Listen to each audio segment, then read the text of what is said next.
Hi, Dr. Sarah. My name is Kwa Chi Yang with metric number 194004.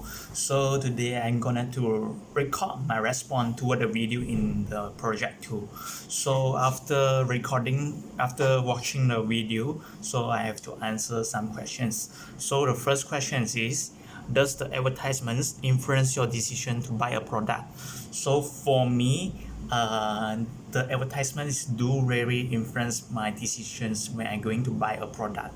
So for example, inside the video, they use a multisensory technique to attract the attention of the audience. So when I go to the store, I usually will grab attention will be attracted to the visual of the products, or we say the graphic design of the products.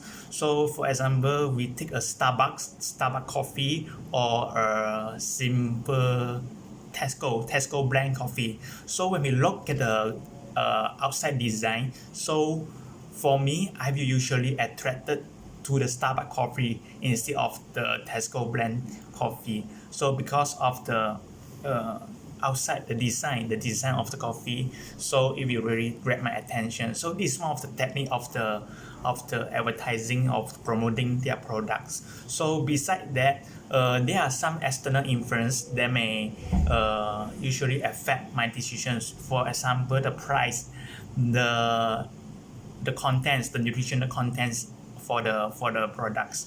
So this may others external reason that may influence my decision as well. So for the second question is, besides the marketing strategy featured in the video in part 1, suggest other effective marketing strategies. So in the video that I watched just now, the strategy that he's used is a multisensory strategy. It's like the on the spot strategy used to attract the attention of the customer. So I can't deny that the strategy is very good. They use a touch, sound, and then even the smell of the sausage to attract the attention of the customer. So for me, this could be a good choice of advertising technique, but we can add on some other technique to use to strengthen our motive to appeal to the customer, to increase their subconscious level toward our products, to make a connection, the emotional connection between our products and the mind of the customer. So we can use a hot celebrity like the Dato' Lee Jong Wei, and then some other hot celebrities in Malaysia to promote our products. Or example, they can try to make a comment or make a review regarding our products, and then we can post it using our social medias like the Instagram, Facebook, and WhatsApp. They can viral our products using that social apps, and then they can even do as a ambassador as our product. So this may help us to create a great sales for my products. So for example, like the Dato' Lee Jong Wei, he got a great influence towards our Malaysia, especially our Malaysians. So when he was treated as an ambassador towards our products, so many of us like the customer will appeal toward the products. So for the last question is, if you are a student entrepreneur, what would be the best way to advertise your product? So for these questions is quite I think it's quite different of opinions being very people. So for me, I have to think what product I'm gonna to sales. So if the product is familiar or is in favor to the students in the university, so I will use the university students technique lah, like we promote the product using the social media like the WhatsApp, Facebook, and Instagram. So beside this social media, we can use a banner.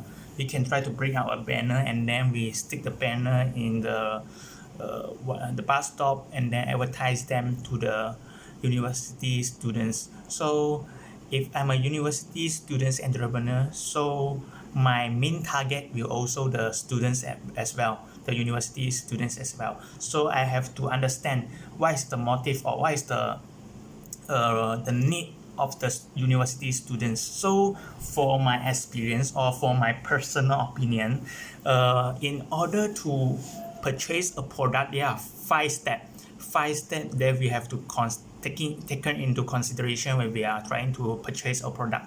So the first thing is the problem recognition. So we have to understand what is the problem behind our motive to buy a product. So for example, my laptop is broken, so I have a lot of assignment have to do, I have a lot of report have to do. So this is a problem. I don't have a laptop, so I have to buy a laptop, or I have to repair a laptop. So I can provide a service like a laptop repair service. So this is a problem recognition. So the second step is to gather the information about the service being provided by several or different retailers or different service provider.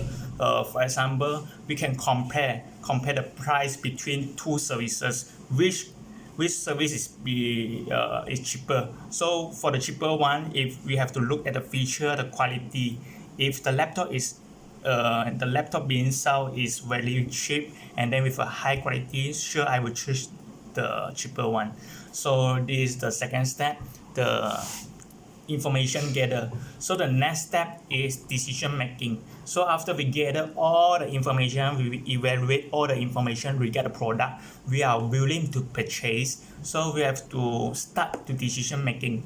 So the step in the decision making is depends on mine. So I have to compare between different shop, like different brand, and then compare the feature, the quality, and then in final I have to come to a conclusion to purchase a value products with a good quality, with a good features. So this is a third step to decision making. So the final step is to think in our mind before purchasing. We have to think in our mind what will be happen after we purchase the product. So if the products can be last long, or is the product will expire in a short time frame. So we have to consider these questions when we are trying to purchase a product. So as a university student entrepreneur, I have to taken these five questions into consideration, try to understand the needs of the students, so to really advertise my products towards all the audience, towards all the customer. So that's my response toward the videos and my humble opinions in these three questions. So that's all for me here. I hope you can understand my words, and then thank you for attention. But thank you very much.